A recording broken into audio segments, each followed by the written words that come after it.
एक बार की बात है, एक छोटी सी सफ़ेद बिल्ली थी। उसका नाम था माइलो। उसकी आंखें हरी थीं, बिल्कुल किसी गहरी जादुई झील जैसी, और उसकी नाक थी गुलाबी, जैसे कोई नन्हा सा फूल।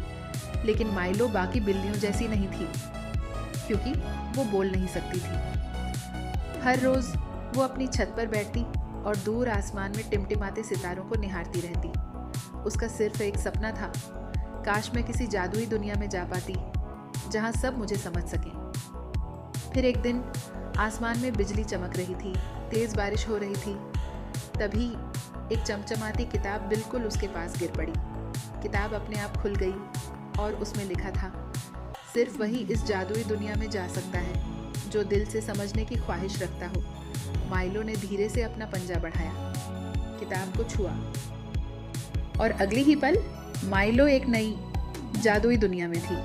इस जादुई दुनिया में हर जानवर बोल सकता था। खरगोश जूते पहने हुए थे, मछलियाँ बादलों में उड़ रही थीं और पेड़ गा रहे थे मीठे मीठे गाने।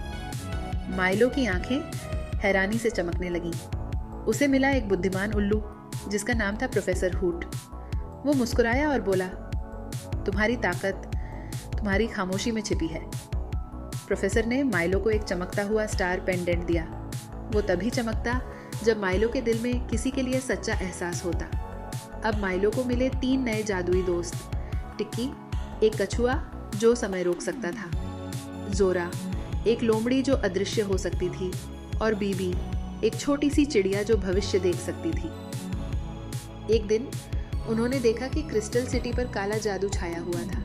एक बूढ़ी जादूगरनी ने सबके जज्बात, भावनाएं जकड़ लिए थे। हर कोई जैसे ठहर गया था, ठंडा और बेजान। अब बस एक ही उम्मीद बची थी, माइलो। लेकिन शहर को बचाने के लिए माइलो को अपने सबसे बड़े डर से लड़ना था, अपनी आवाज़ पाना। जादूगरनी लौट आई और एक एक करके सभी को पत्थर बना दिया। अब सिर्फ माइलो बची थी। उसका पेंडेंट भी अब पूरी तरह बुझ चुका था।